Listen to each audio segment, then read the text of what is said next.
Alors Euromaster, c'est un groupe présent dans 10 pays qui a été construit depuis une dizaine d'années par rachat externe. Il couvre aujourd'hui donc une dizaine de pays et concerne 1600 points de vente à travers l'Europe. Ça se décline en France par 350 points de vente en France et un siège Euromaster France présent à Montbonneau, dans la banlieue grenobloise, qui regroupe environ 300 personnes et qui gère les fonctions support, classiques, finance, administration, RH, etc. Il est venu chez nous suite à un projet de refonte de la messagerie pour l'ensemble du groupe, et c'est arrivé vraiment comme une opportunité et pas comme une volonté au départ. Donc nous avons saisi l'opportunité de l'offre Google comme challenger au milieu de notre projet de refonte de messagerie. Et finalement, ce challenger est devenu un leader, et c'est par là que nous avons découvert le cloud computing et que nous l'avons intégré au sein de la DSI d'Euromaster. Sécurité, c'est le premier mot qui vient juste après cloud computing quand on parle cloud computing. Chez nous, ça n'a pas été un frein.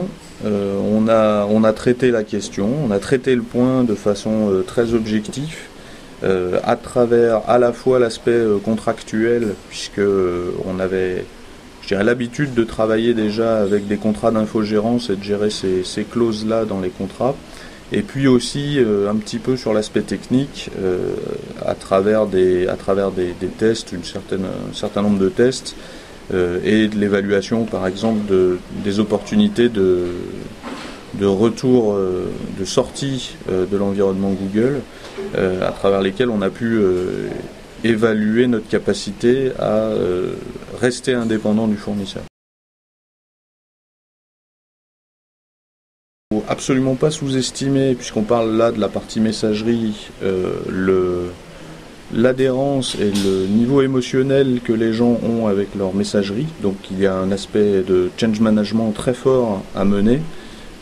J'ai envie de dire que la partie technique ne représente qu'un tiers du projet, et la partie accompagnement aux nouvelles pratiques et aux nouveaux usages les deux tiers. Et il y a aussi un impact de change management assez fort sur les équipes informatiques elles-mêmes, qui doivent changer de mentalité, ne plus se comporter comme techniciens mais bien comme représentants des utilisateurs vis-à-vis du fournisseur. Apprendre à piloter un fournisseur, apprendre à piloter un projet de façon plus professionnelle que ce qu'elles ont peut-être l'habitude de faire. Tout ça représente un vrai challenge pour les équipes internes. Alors, on parle beaucoup cloud computing, c'est vrai que c'est un sujet très à la mode. Je ne crois pas au tout cloud. Je pense que, et ça fait partie des changements au sein de la DSI dont je parlais tout à l'heure, le rôle de la DSI va devenir, d'un point de vue architecture, un peu plus important quant à la structuration d'un système finalement hétérogène entre des aspects qu'on peut considérer comme de la commodité et qui là ont de la valeur à être mis sur le cloud, afin encore une fois de limiter les investissements et les dépenses de ce côté-là, pour pouvoir rééquilibrer et mettre de l'argent et de la valeur sur des applications plus internes, plus métiers, qui sont, elles, à l'origine de la création de valeur de l'entreprise et de la différenciation vis-à-vis des concurrents. Et on peut se passer du cloud aujourd'hui quand on est une entreprise, grande ou petite, à votre avis? Évidemment, on peut se passer du cloud. Je pense que ce serait une erreur de refuser d'aller sur le cloud. Donc on peut s'en passer s'il n'y a pas de besoin. Dans la mesure où le besoin est identifié et où une solution cloud répond aux besoins, ça me paraît être une vraie erreur de refuser d'adopter cette solution. Évidemment, il faut regarder le dossier, encore une fois, en toute objectivité, et on peut trouver des cas qui correspondront à ces cas-là. Mais en tout cas chez nous, dans la mesure où un produit disponible sur le cloud répond aux besoins, on adopte cela de façon très rapide.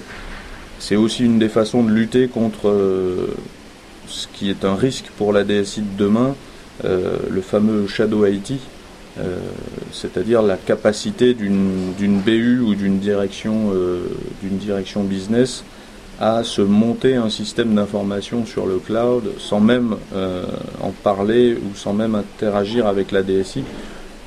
Ce qui là me paraît un risque beaucoup plus grand à la fois pour la DSI et pour l'entreprise elle-même, puisque l'informatique reste un métier de spécialiste.